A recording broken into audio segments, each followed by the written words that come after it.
আসসালামু আলাইকুম, কী অবস্থা, কেমন আছেন? আমরা ভালো আছি আলহামদুলিল্লাহ। এখানে হয়েছে আলু পরোটা দিয়ে চা, সন্ধ্যার একটা নাস্তা। অসাধারণ হয়েছে আলু পরোটাটা। আর এদিকে সাগরে ছোটো মাছ দিয়ে গরম ভাত। অসাধারণ টেস্ট হয়েছে রান্নাটা, এত মজা হয়েছে। তাজা একদম সাগরে মাছ, ছোটো মাছ, এগুলো পেঁয়াজ মরিচ দিয়ে রান্না করাটা অনেক মজা হয়েছে। আর এদিকে রান্না চলছে, মশলা কষিয়ে নিচ্ছি। মশলা যত কষিয়ে নেবেন তরকারিকে ততই আপনার টেস্ট হবে। এখানে অনেক মশলা সুন্দর করে কষিয়ে নিয়ে ডাঁটাটা দিয়েছি, আলু দিয়েছি। যেহেতু আলু ও ডাঁটা দিয়ে মাছ রান্না করব, জাল জাল করে ঝোল রান্না করব, কিন্তু তরকারিটা এত মজা হয়েছিল, অসাধারণ টেস্ট হয়েছে। ডাঁটার তরকারি একটু জাল হলে কিন্তু ভালো হয়। এখানে আমি চিংড়ি মাছগুলো একটু ফ্রাই করে দিয়েছি। দেখবেন একটু চিংড়ি মাছ যদি ফ্রাই করে দেন যে কোনো তরকারির মধ্যে, কিন্তু টেস্ট হয়। আর ফ্রাই করে না দিলে কিন্তু একটু গন্ধ আসে, ওটা কিন্তু একদম ভালো লাগে না। যেহেতু টাটকা না হলে ওইটা হচ্ছে অন্যরকম, যেহেতু টাটকা রয়েছে এক স্বাদ। আর যদি টাটকা না হয় তাহলে কিন্তু ওটা একটু ভেজে দিলে, যে কোনো মাছই আপনি ভেজে রান্না করবেন দেখবেন অনেক টেস্ট হয়। এখানে জল দিয়েছি, জল দেওয়ার পর যখন দেখবেন পানিটা শুকিয়ে আসে তখন হয়ে গেছে তরকারিটা।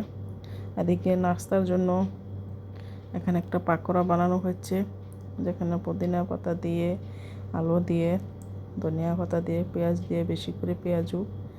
তো মজা হয়েছে, অসাধারণ এক কথায় টেস্ট হয়েছে। আর এদিকে আমি কি করছি দেখেন, আমরা সবাই মিলে, বাসার পাশের ভাবে আমরা সবাই মিলে রুটি বানাচ্ছি। যে হঠাৎ করে আমরা চাউলের রুটি খাবো, আর মাইমুনা এদিকে বানাচ্ছে দেখেন। যেহেতু চাউলের রুটি বানিয়ে খাবো তাই চাউলের রুটি বানালাম। এত সুন্দর করে ভালো হয়েছে চাউলের রুটিগুলো, অসাধারণ হয়েছে। মানে হঠাৎ করে একটা জিনিস খেলেও আসলে কিন্তু ভালো লাগে।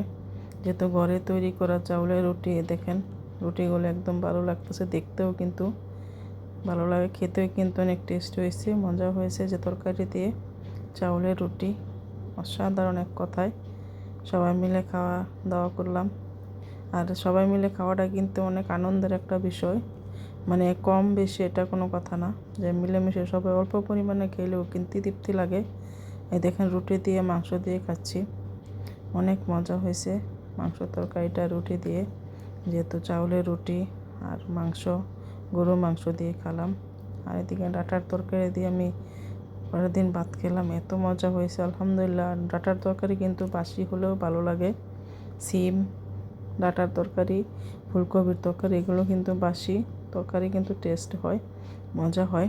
আর এদিকে একটা নাস্তা দেখেন, এখানে যে এক জায়গায় বেড়াইতে গেছিলাম এক বাবির বাসায়, মাশাআল্লাহ অনেক সুন্দরভাবে আয়োজন করেছে, আয়োজনে কোনো কমতি রাখেনি আলহামদুলিল্লাহ।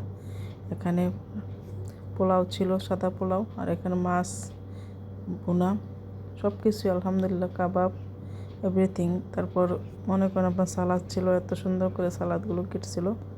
সালাদ অসাধারণ হয়েছে, সালাদটাও সবখানে আলহামদুলিল্লাহ টেস্ট হয়েছে, দেখে একদম ভালো লাগছিল। যে আপন মানুষ কিংবা পর মানে এটা কোনো কথা না, মেহমানদের জন্য যে একটা আয়োজন করা হয় মন থেকে, ভালো করে রান্না করা হয়, এটাই কিন্তু হয়। এখানে গরুর মাংসটা কিন্তু অনেক মজা হয়েছে, অনেক টেস্টি হয়েছে গরুর মাংসটা। দেখেন এত সুন্দর হয়েছে, যেহেতু হাড়টি আমার কাছে অনেক পছন্দ লাগে। রোদের বাসে একটা জিনিস দেখেন একটা জিনিস এত সুন্দর ছিল, পানি পড়তেছে, লাইট ছিল, অসাধারণ ছিল এটা ঘরের ভিতরে।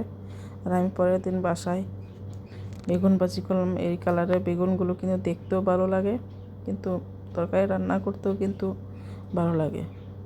আর একদিনকে তরকারি রান্তাছি, এটা হচ্ছে হাঁসের মাংস, অল্প ছিল তাই আমি রান্না করে ফেললাম। ডিম ভাজি, হাঁসের মাংস, এগুলো ভাজি করে রান্না করে তারপর দুপুরের জন্য খেলাম। আলহামদুলিল্লাহ মজা হয়েছে, টেস্টি হয়েছে। এই তরকারিগুলো টেস্ট হয়েছে, কিন্তু হয়তো আমার ক্যামেরার মধ্যে তেমন ভালো ওঠে নাই, কিন্তু কালারটা কিন্তু অনেক সুন্দর হয়েছে। এটা কিন্তু যখন আমি রান্না করছিলাম তখন কিন্তু এটা দেখলাম। আর এদিকে এক ভাবি আমাদের জন্য রুটি বানিয়েছে, লাল আটার রুটি আর সবজি ভাজি, সবজি মিক্স সবজি রান্না করছে। আর লাল আটার রুটি দিয়ে আমরা রাতের খাবার খেলাম। আমাদের জন্য পাঠিয়েছে, অসাধারণ হয়েছে আলহামদুলিল্লাহ। আর এদিকে আমরা কি করলাম দেখেন, দুম্বার পায়া রান্না করলাম। আর দুম্বার পায়া দিয়ে আমরা খাবো রুটি, আর এদিকে ভাতও ছিল। আর এদিকে দুপুরে খাবার অসাধারণ ছিল একটা খাবার আলহামদুলিল্লাহ। এক বাবির বাসায় গেছিলাম দাওয়াতে, খাবারের মধ্যে অসাধারণ। সবাই ভালো থাকবেন, আল্লাহ হাফেজ।